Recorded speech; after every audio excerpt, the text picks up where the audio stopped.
Hello to all of you who are interested in Python programming language. Thank you for being with me in another video of the Python tutorial series. Let us continue the discussion of sets together. Suppose we have the set of vowels here. We have another set which is actually the same set of word, which includes H-E-L-O. Note that repetitions are not saved in sets. What is drawn in red here is the event that is happening in the memory. By applying the type function on this U, we will see that it is a set itself. Let's try it together. We have defined a word and vowels here. Let's define the same U as vowels dot union on set word.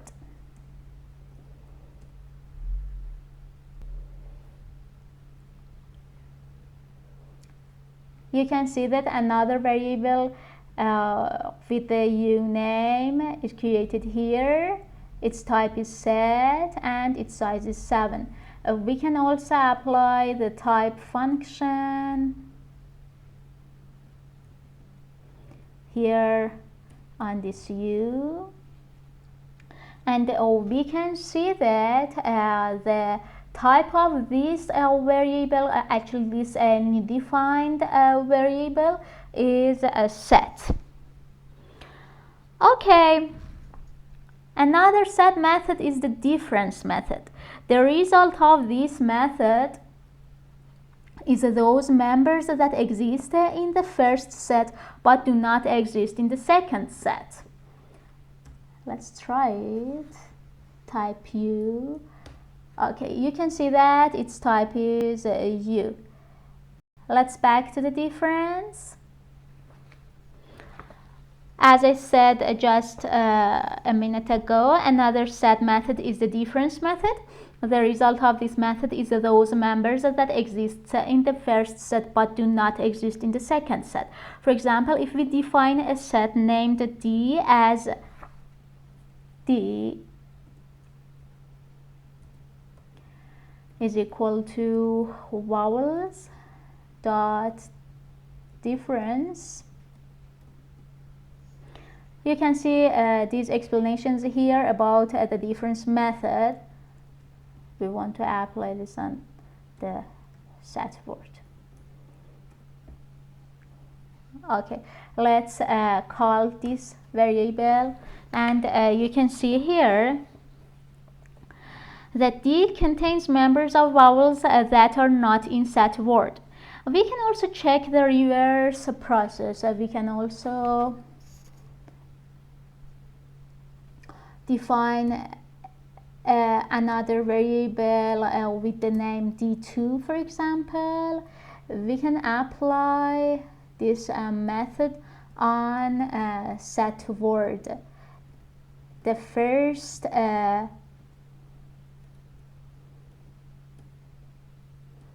set can be set word and the second can be vowels. You can see that there is another variable which includes the members in the set word which are not in vowels. Another one of these methods is intersection, which gives us the commonality between two sets. This is actually what we want to do here. So we define the set like this. For example, I is equal to vowels dot intersection. We want to apply it, and here there are some explanations too. And you can see that there is another variable with the name I and the type of set and its size is 2. We can also call this variable, and you can see the result. Okay, you can see that this I contains the common members between these two sets.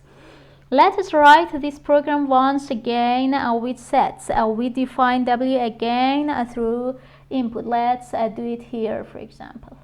W is equal to input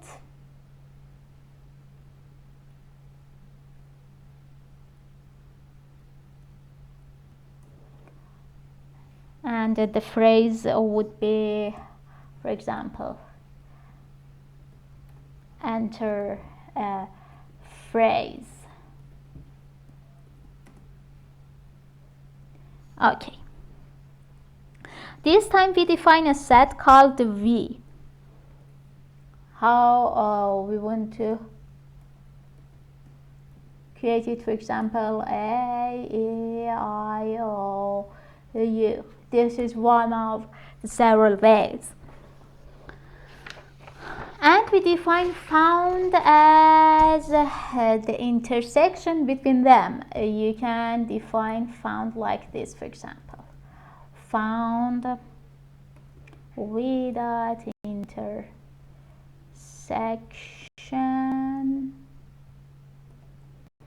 set W. Okay. If we press the F5 button, we can see that this phrase is printed here. For example, suppose that we type, for example, hello, welcome to my tutorial videos.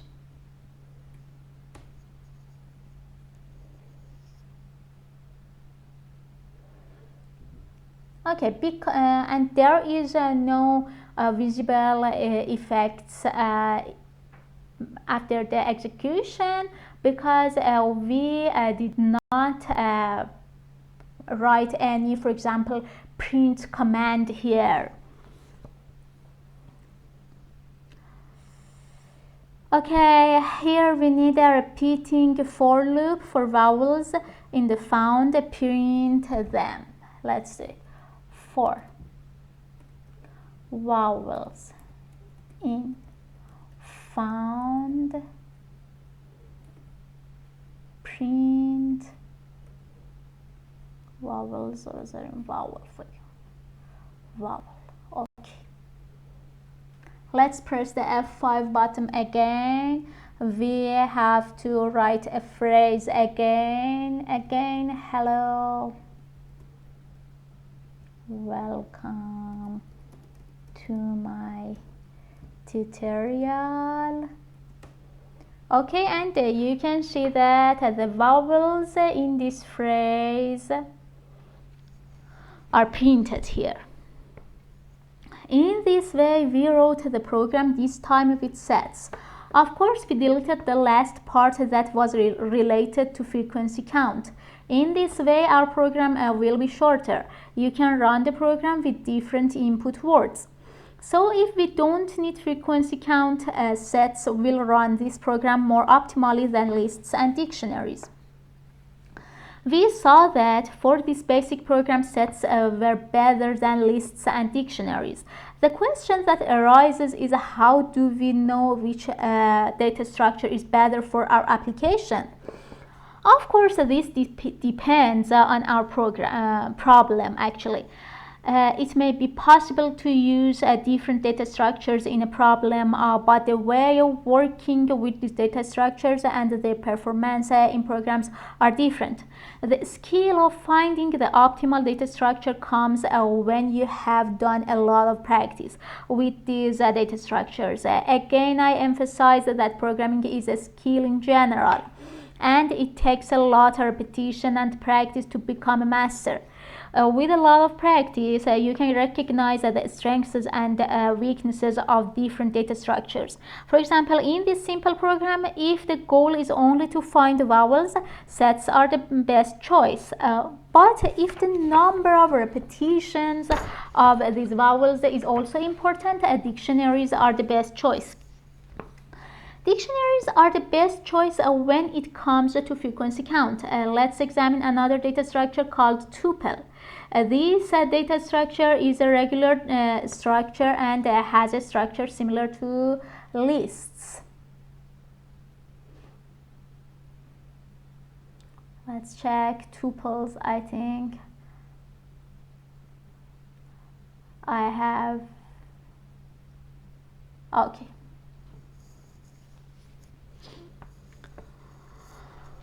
But the important thing about tuples is that they are immutable. Usually for novice Python programmers, the question is why this data structure exists.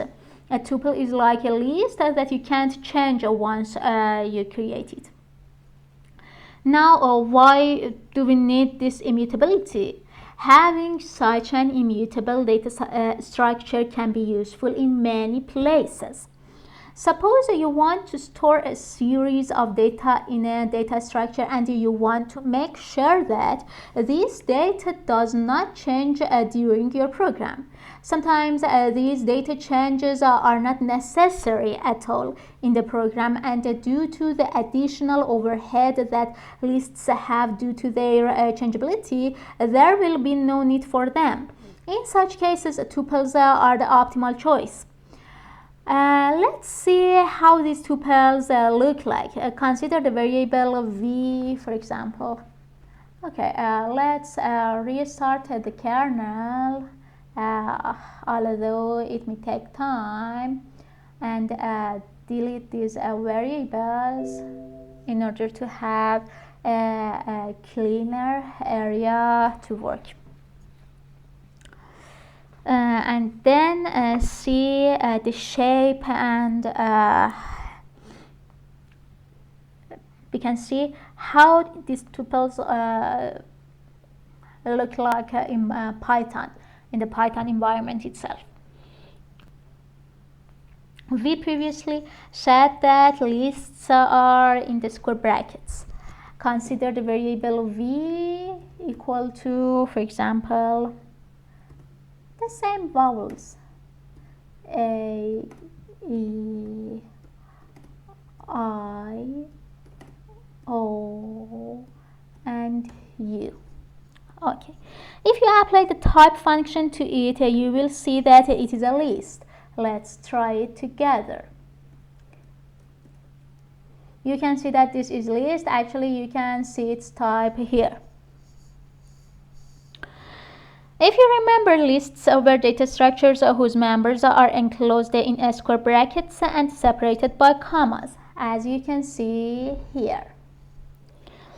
Tuples are data structures whose members, which are data, are enclosed in parentheses and separated by commas. You can try, for example, v2 equal to the same vowels A, E, I, O, and U. Let's check its type together, and you can see that this is tuple. Let's try square bracket notation inside tuples. We see that we cannot change the members inside the tuples using this method, but there is no problem in this regard in the lists. Pay attention to the examples. This is actually the immutable property of tuples. Let's try it. For example, we indexes index 2, for example, equal to B. Okay, now let's call the v You can see that the third member of this list, which placed on the index 2 position, you can see it has changed to B. This is what we wrote here. Now let's try it in tuples with the same index and the same value. Okay, we can see that there is an error. For example, in the program of vowel letters, it is more correct that these letters are placed in the tuple, because these members are not supposed to change, so there is no need for overhead of lists. Let's work a little with these tuples. Let's consider the tuple T containing the string Python. Let's consider it T parenthesis Python and close the parenthesis.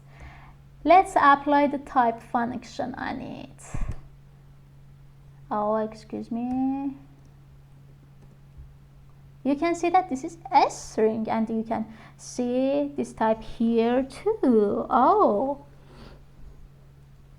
you will see that we can see that it is typed as a string. Python's rule for building a tuple with one element is that you must have at least one comma. If you check the, for example, T2 variable, open a parenthesis, the same Python word, and this time put a comma and close the parenthesis. Let's apply the type function on it, and we can see that this is a tuple here and here. You will see that it is a tuple. Although this rule may be strange at first, it will become normal to you later. Another point is that you can also not put parentheses for tuples. For example, consider T3 equal to, for example, A, E, I, O, and U. You can apply the type function on it, and you can also check its type here, and you can see that these are tuples. You can check this rule with single elements too. Another way to generate tuples is to use the tuple function itself. If we want to use this tuple function on sequences, we will have the tuple of its elements. Repetition is also allowed in tuples. List operators mostly work on tuples. For example, a square bracket notation can be used to access members. Using indices or slicing can be used. Let's check it. For example, let's try T4 tuple on the word, for example, hello. If we call this T4, you can see that this is the tuple of the member of this sequence, and you can see here that its type is a tuple. Now let's call the T4 and the index 3, for example. We can see that this is L, which is here. Let's do a slicing, for example, T4, 1, 2, 3, for example. You can see that this is 1 to 3 means the first, the start number is included, 1 is here, and the stop is excluded. So it returns us the second and the third elements of this tuple, which are placed in the second in the indexes of 1 and 2, actually, in this tuple. Okay, We said that tuples do not allow changing members, but they can be replaced. For example, you can use the operator plus in these cases. Note that commas are very important in tuples.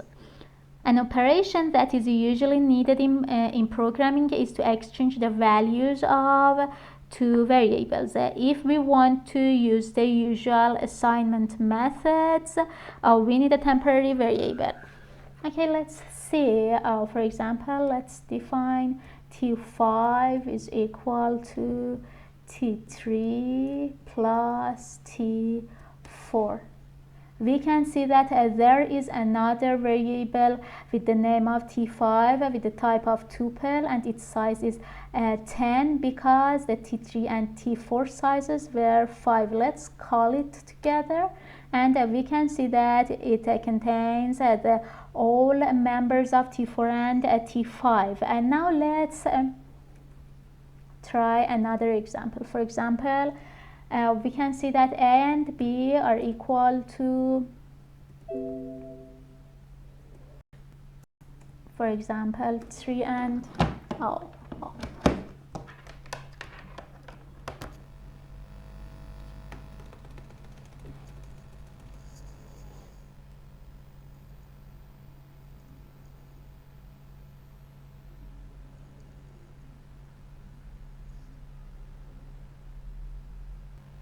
Excuse me for the delay, it was a little problem. Okay, let's try it. For example, 30 and 50, and we can see that the A and B will get these values. We can call A, for example, and we can see that the value of this A is 30, or for example, we can call B and we can see that the value of B is 50. If we want to change these values, and if we want to, for example, B gets the 30 value and A gets the 50 value. In the normal way, we need, for example, temporary variable called C. C is equal to A. Now B is equal to C, and then A is equal, oh no, we need to say, for example, let's delete this, remove this variable. Okay, now A is 13 and B. Let's define it again. A and B equal to 13 and 50. Okay, again we should say C is equal to A. Okay, then we should say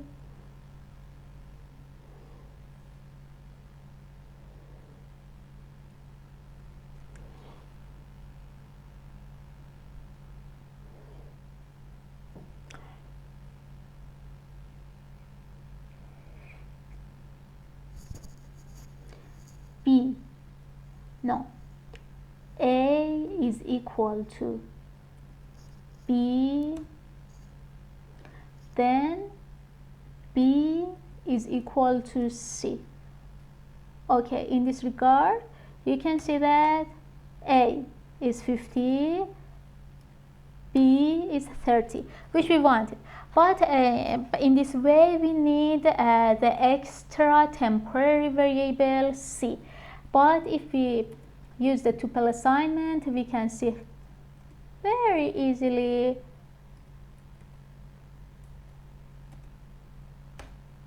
and you can see that these values are changed, or replaced by the other ones. Okay, Otherwise, one of the values will be lost in a more professional way. This can be done with the help of tuple assignment. A b is equal to ba. In this way, the tedious operation of defining an additional variable can be eliminated. Make sure that these arrangements are preserved. For example, when we say a and b are equal to 30 and 50, the first variable get the first value, and this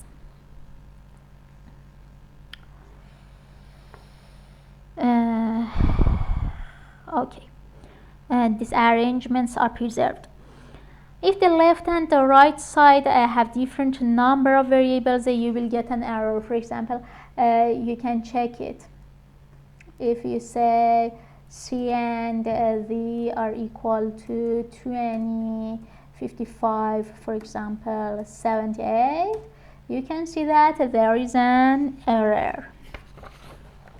A practical example is separating email into username and domain. You can do this with tuples. For example, consider a variable e which is, for example, abcd @, for example,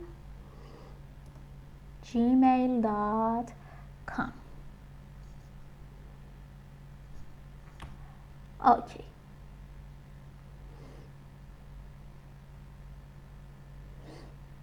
Okay, let's consider.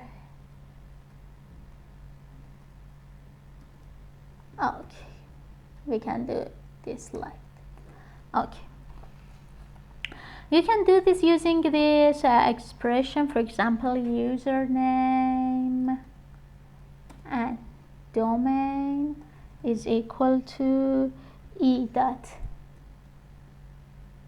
split and @. Okay, you can call the username and you can say abcd. You can call the domain and you can say gmail.com. What split does is that it separates the left and right sides of the character inside. Maybe list and dictionary data structures are more widely used, but tuples and sets also have many uses. In this way, the introduction of data structures is over, but you may have a question. How are the complexities of these data structures? See the next example for more details. If you remember, I said that inside Python everything is an object, so you can have nested dictionaries. It means dictionaries that contain other dictionaries. In some cases, this makes your code more readable. These built-in data structures are objects, so no matter how complex they are, they are objects. So they can be used as input to each other. For example, nested dictionaries are very widely used. To understand the use of these nested dictionaries, consider a table of world scientists, each of which has specific information. For example, here you can see that. Okay, we restart the kernel.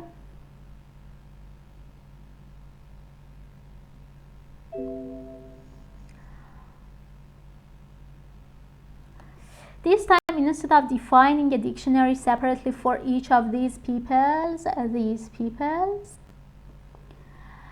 we want to create a general dictionary called people, and then add dictionary values inside this dictionary with a square bracket notation. Pay attention to this slide for better understanding to this slide. In the same way, we add the next members to peoples. Now we call these people. Let's do it. Okay. Let's have bigger one. Okay. Let's create the people dictionary.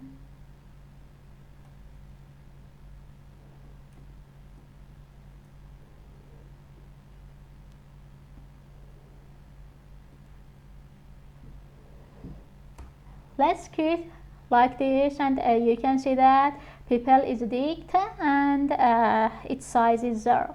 Okay, a square bracket notation.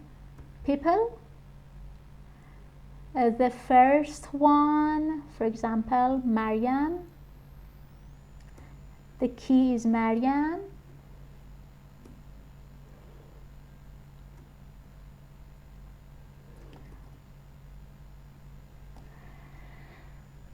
And the value is itself another dictionary. For example,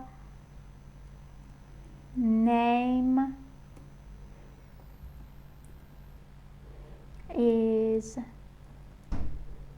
Maryam Mirzakhani.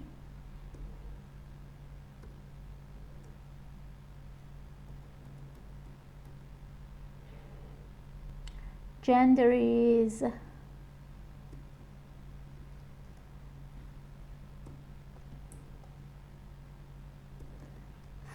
female.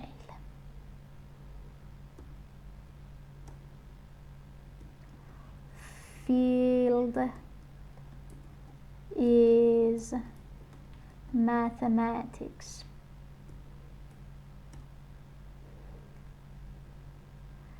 And she born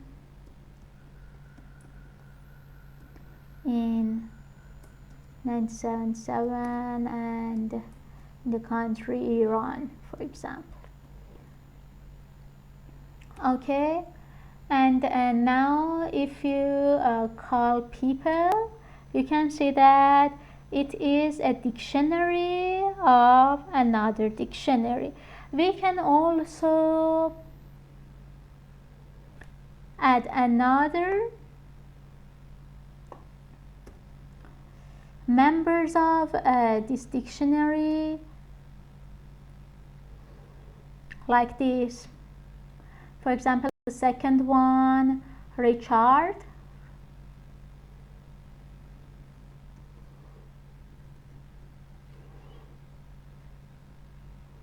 The name, for example, gender,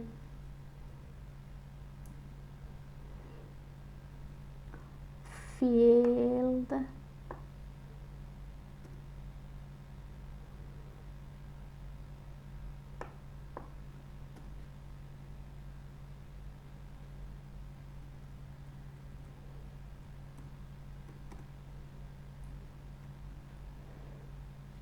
okay, and you can also apply another member,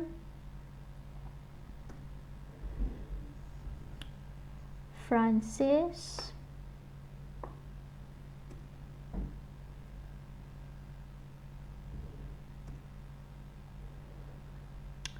Name,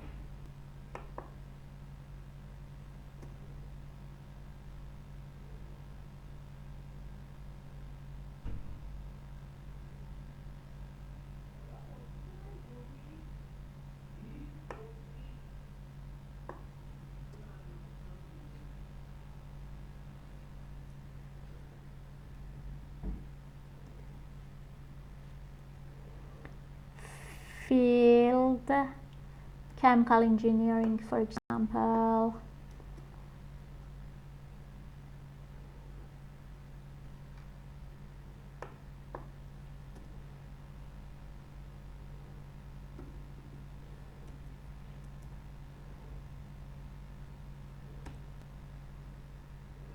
And the last member here, we can have Nikola,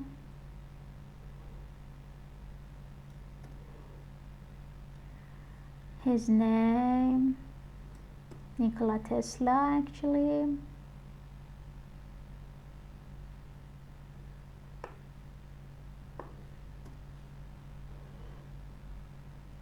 Gender male,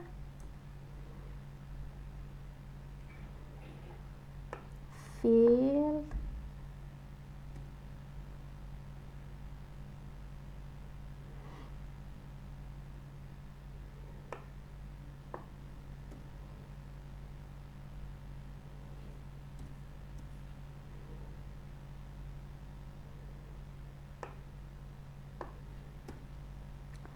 Okay.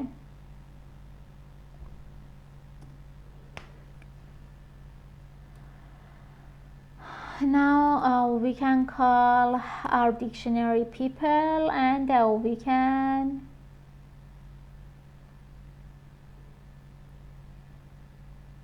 see its member. We can see that if we click on the beginning and the end of each of these dictionaries, they will turn green.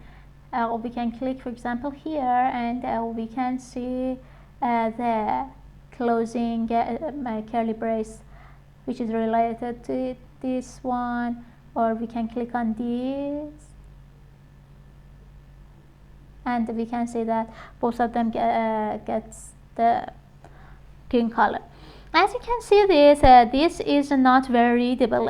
You can use a for loop for more readability, but we don't do this because some people have already done this, and there is a function called the pprint, which stands for pretty print in the standard library. Import the pprint module. Let's import it.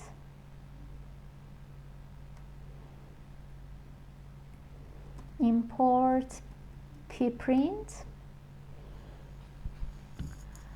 One of the functions inside this module has the same name as this module itself, so the effect of this function can be achieved with the function pprint dot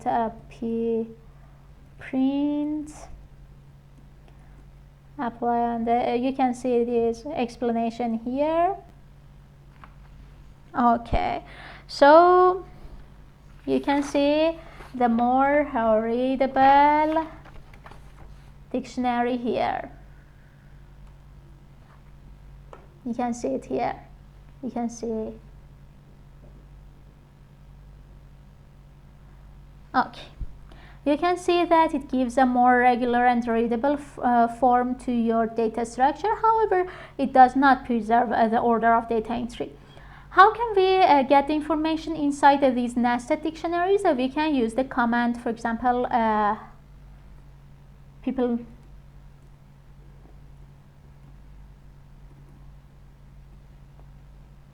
for example, Richard.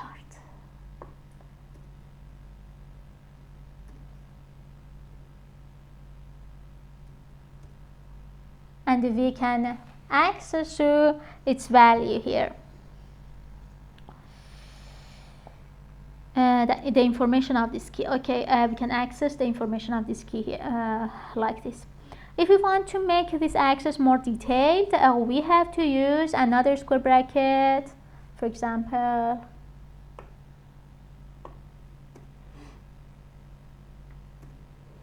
And another square bracket here, for example, field.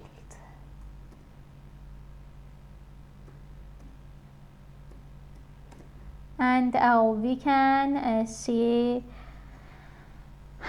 the field of Richard. This was also an example of nested data structures. I hope you have used the contents of this video. Please stay tuned as we swim in the sparkling sea of Python together. Have a nice day.